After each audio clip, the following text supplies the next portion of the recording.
Mesdames et messieurs, après parole aux candidats, bienvenue donc à votre causerie débat. La suite de votre émission Le Grand Soir, ça se discute. Ça va se discuter à présent avec mes invités en plateau. François Xavier Noumon, bonsoir. Bonsoir, oui, Romuald. Bonsoir à tous ceux qui nous suivent ici et ailleurs. Il a quand même adopté depuis quelques temps. Oui, Romuald. C'est Romuald Houi. Autant pour moi, Romuald. Voilà. Merci à vous. Vous êtes chroniqueur. Brunel Mérinadé aussi, bonsoir à nouveau. Bonsoir Romuald, bonsoir Xavier, bonsoir aux amis téléspectateurs. Voilà. Vous êtes journaliste, pas chroniqueuse quand même. Voilà. Marouf Fabiola Boussari.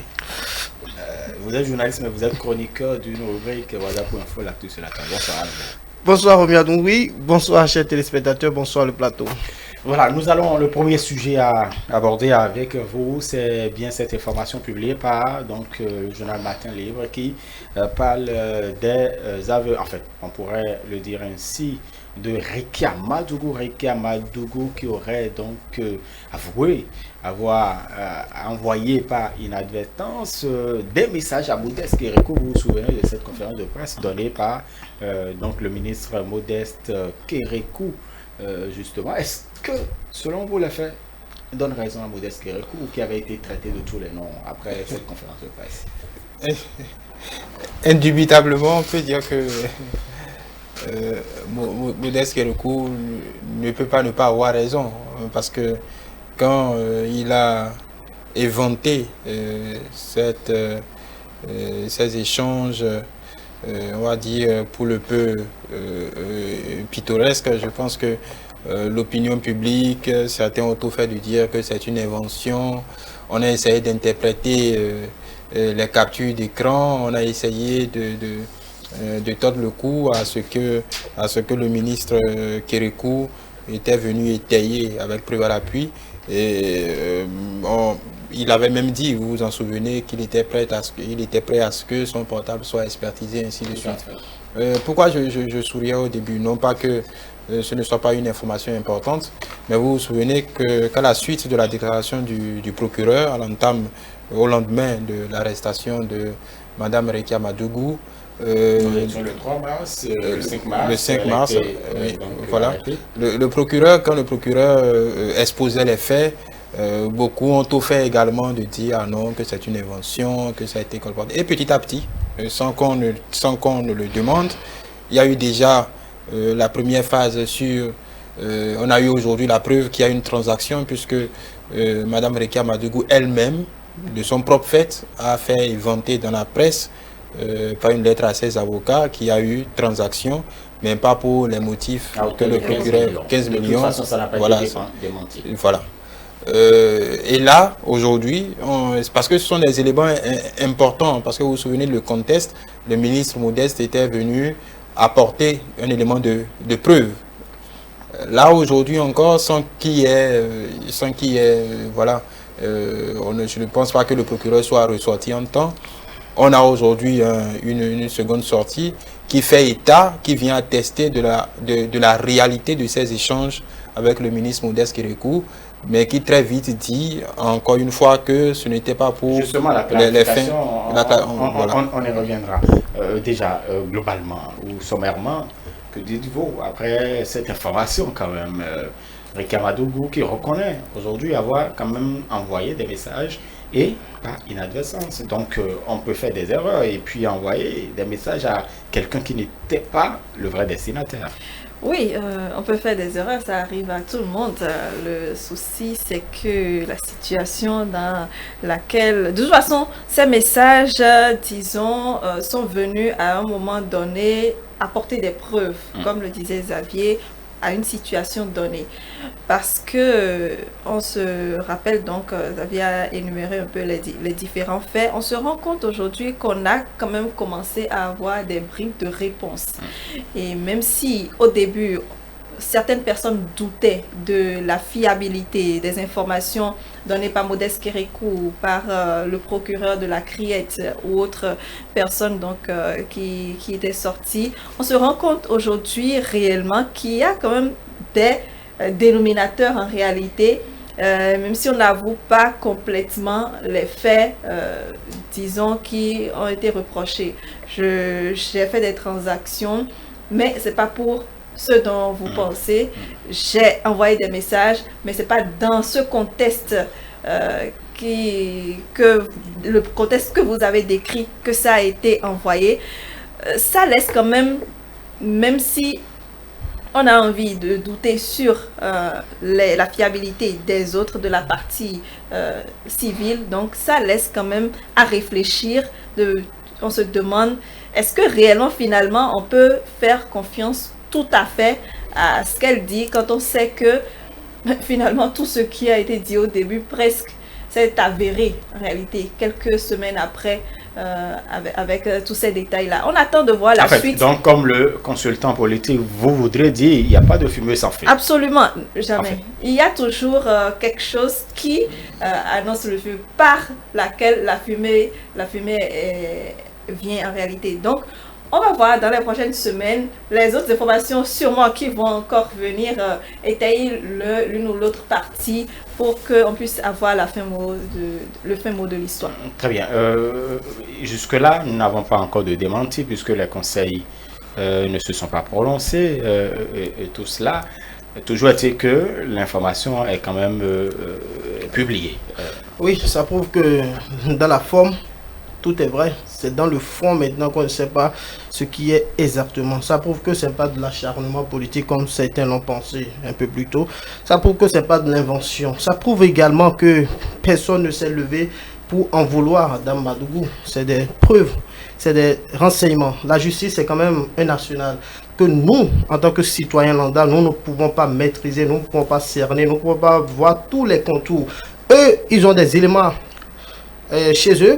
Ils ont beaucoup de renseignements, des agents de renseignement pour pouvoir édifier, pour pouvoir véritablement étayer ce qu'ils ont comme preuve ou tout ce qu'ils ont quand même.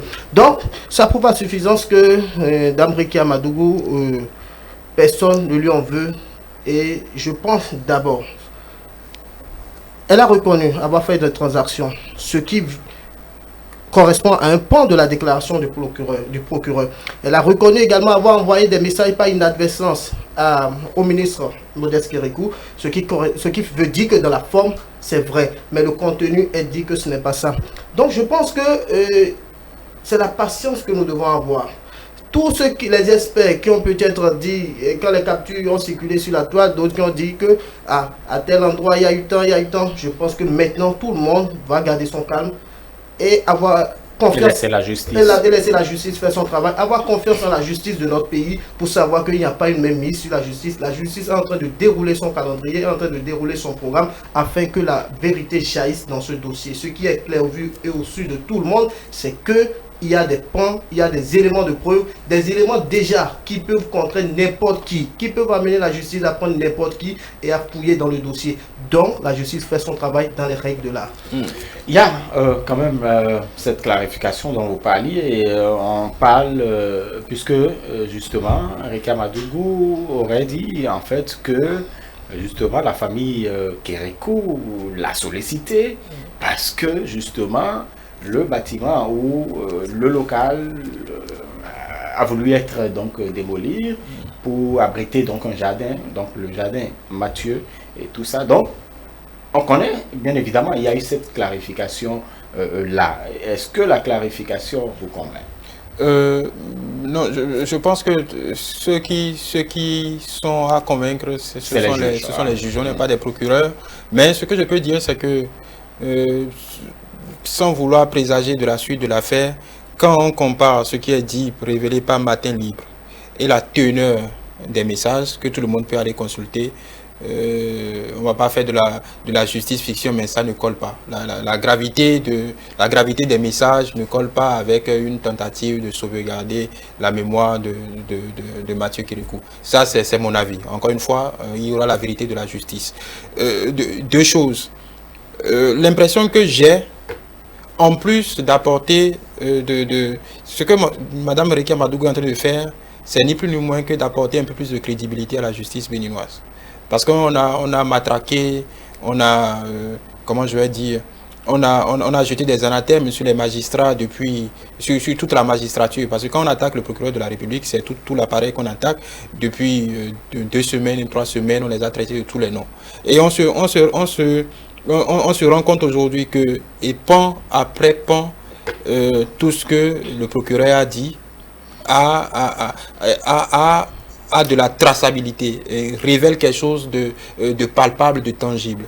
Et la lecture que j'ai l'impression que Mme Rekia Madougou et ses conseils sont, parce qu'ils savent que quand le procès se tiendra, de toute façon, ces éléments de contestation, ces éléments de preuve seront dites.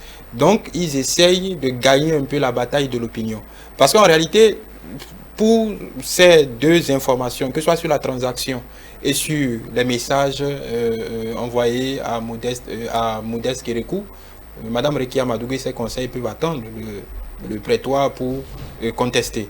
Mais si ça se ventile dans la presse, c'est que quelque part, on veut gagner la bataille de l'opinion. Mais tout ce qu'ils sont en train de faire, c'est de crédibiliser un peu plus la version du procureur de la République. Et Matin Libre étale bien la chose de façon concrète.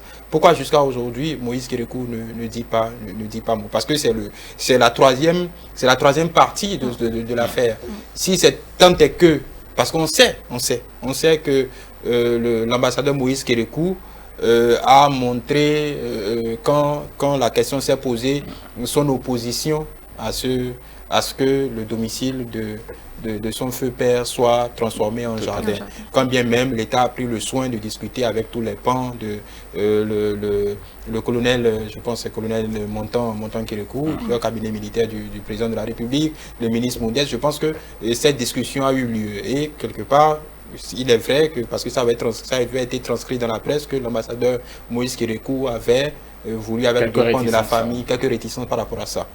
Mais il est étonnant que cela soit sorti et que l'ambassadeur Moïse Kérékou, qui, on l'a vu, était à Porto-Novo avec Rekia Madougou, donc on se dit, partage les mêmes points de vue politiquement, ne soit pas sorti jusqu'à l'heure où on parle. Donc ça pose un problème de crédibilité. Mais encore une fois... Bon, on peut, comme le disait notre consultant politique, certainement qu'il sera entendu, soit lui-même décidera de se faire entendre, ou il sera entendu dès qu'il y a peut-être le procès.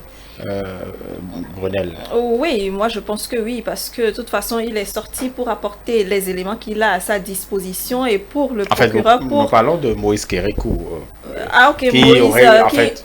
qui aurait sollicité donc Rekia Madougou dans oui, le cas... je pense même que justement pour justifier ou pour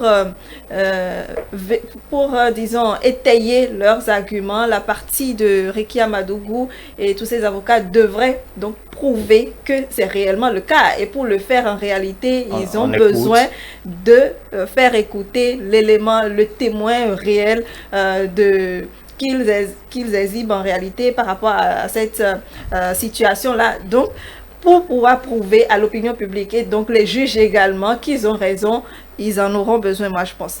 Et tous ces éléments-là qui sortent de manière pas bribes dans la presse ou autre, on ne peut pas du coup dire que c'est vrai ou bien c'est faux. Puisque la prévenue bénéficie toujours d'une présomption d'innocence. C'est le juge qui... Exactement. Donc, les éléments de preuve, ça ne va pas les empêcher ou bien les dédouaner d'apporter les éléments de preuve. Je suis sûr que ce seront leurs lignes de défense lors du procès, tout simplement. Mais également, il faut remarquer également que quelqu'un ne peut pas être chez lui sans rien faire et que la criette ou bien la police viendra le chercher. Il y a sûrement quelque chose un acte que vous avez posé, quelque chose qui justifie le fait qu'on vous fasse appel, qu'on vous demande de venir ou bien qu'on vous arrête. Il faut aller dans le fond pour comprendre le réel problème. Donc on attend, comme l'a dit Marofo Abiola Boussari, tout le monde se calme, on patiente. C'est parce qu'il y a de nouveaux éléments, en fait, de nouvelles informations qu'on en parle aujourd'hui. Mais je voudrais rapidement qu'on aille... Oui, juste ajouter un petit truc. Il faut quand même le reconnaître et lui rendre justice. on peut dire aujourd'hui que Modeste Kérékou, au moins sur la réalité des messages, n'a pas menti. Je pense que c'est important de le dire. Rekia Madougou vient de confirmer. Bon, d'autres ont dit l'interprétation. L'interprétation, on laisse ça à l'appréciation des juges. Moi, j'ai donné ma position là-dessus. Mais aujourd'hui, ce soir, on peut dire que Rekia Madougou vient de donner entièrement raison à Modeste Kérékou. Il faut lui rendre justice pour ça. Très bien. Et si vous me permettez de renchérir par rapport à ce que François Xavier Nouma a dit, c'est que ça prouve également qu'ils ne sont pas sereins dans leur équipe. Et ça, ces éléments qu'ils sont en train de mettre en face pour l'opinion publique, ça prouve que ça ne c'est pas encore cette sérénité-là qu'ils ont. Ça prouve également qu'ils sont en train de prouver que la justice est en train de faire du bon travail. Et également, François Xavier Nouma a souligné que la gravité des messages. Est-ce que c'est moi qui pose cette question, l'opinion va faire son idée, la gravité des messages. Dans un message où il faut négocier par exemple un terrain, tout ça, on a besoin de parler d'offensive. Dans ce message du genre, ou une ambition, une offensive pour une affaire de les Filao en 2019, que nous avons connu en 2019, et pourtant, les messages ont été envoyés en 2018, en tout cas. Donc, de toute façon, la justice est là, on fait confiance à la justice. Voilà, nous allons finir par cet échange très rapidement, cet échange entre Bertin Corvi et puis Patrice Talon. Oui, en fait, je vois que vous souriez. Pourquoi? Surprise pour vous? Non, bon, moi, même si votre consultant politique n'est pas surpris. Vous êtes surprise? Non, je pense que de toute façon, il a reçu plein d'autres avant lui. C'est normal qu'il demande que Bertin Corvi, par exemple... Il a reçu d'autres avant lui, mais pas des gens comme Bertin Corvi quand même. Oui, on ne peut pas tous être les Pascal mêmes. Tawes quand même. On ne peut pas tous être les mêmes en réalité. Donc, c'est normal qu'il le reçoive pour discuter avec lui, étant donné qu'il est de la même, disons, trempe que Tawes et autres. Pourquoi est-ce qu'il recevrait Tawes et qu'il ne recevrait pas Bertin Corvi? S'il veut réellement montrer aussi qu'il ouvre sa porte à tout le monde, et on l'a toujours dit ici, il n'est pas foncièrement, il n'est pas contre quelqu'un, il est ouvert à tous, à toutes les propositions. Et vous avez vu les écrits de Bertin Corvi, il faut s'approcher de lui pour comprendre sa passion pour le Bénin, pour le développement du Bénin. Donc, je me dis quand même que c'est facile de rester loin et de porter des accusations, de juger sur les actes, les réformes ou autres. Pourquoi ne pas se rapprocher, mieux comprendre les choses pour se faire une idée réelle de ce qui se passe. Très bien. Oh, véritablement, moi, je suis heureux de constater que les deux personnalités se sont rencontrées. Je pense que le chef de l'État, c'est le père de la nation. Il peut rencontrer qui il veut et recevoir la demande de qui il pense, de ce qu'il veut également. Je pense que si Bertin Corvi a rencontré le chef de l'État, c'est déjà bien. Et il a sûrement fait la demande de façon formelle. Il l'a rencontré. Et ça prouve encore une fois que le chef de l'État, c'est quelqu'un qui est à l'écoute de tous ces citoyens. Il arrive des moments qu'on peut ne pas s'entendre. Mais le chef de l'État, il faut l'avouer, c'est quelqu'un qui a une vision pour le Bénin, une vision de développement. Et je pense que tous ceux-là qui peuvent participer à cette vision de développement, à hisser le Bénin, à révéler le Bénin, je pense que tous ceux-là, à tout moment qu'ils font la demande, le chef de l'État peut les recevoir pour révéler réellement notre pays. Très bien. Et ce que je peux retenir, c'est que le chef de l'État a vite assimilé l'économie fondamentale. En fait, c'est ce que Bertin Corvi nous a dit. En peu de mots, le chef de l'État. Et d'ailleurs, l'économie fondamentale, quelques bribes se trouvent dans le programme d'action du gouvernement. Je pense que c'est la chose la plus importante de l'échange, que Bertin Corvi ait réussi à transmettre à Patrice Talon l'économie, la quintessence de l'économie fondamentale. Je pense que c'est une grande nouvelle. Voilà. Il dit aussi que c'est un homme intelligent. Vous savez de quoi vous parlez quand même, François Xavier Nouma. Non, je ne connais pas grand-chose de l'économie fondamentale. Bertin Corvi seul en a la paternité, donc voilà. Merci beaucoup à vous, François Xavier Nouma. Merci à vous, Brunel Mérinade aussi, Maro Fouabi à la Boussari. Merci. Chers amis téléspectateurs, merci de nous avoir suivis. Et donc, c'est la fin de votre émission Le Grand Soir pour le compte de ce 31 mars 2021. Nous allons nous retrouver demain. Ce n'est pas un poisson d'avril. Non, nous serons au rendez-vous à partir de 18h. Agréable suite de soirée à chacun et à tous.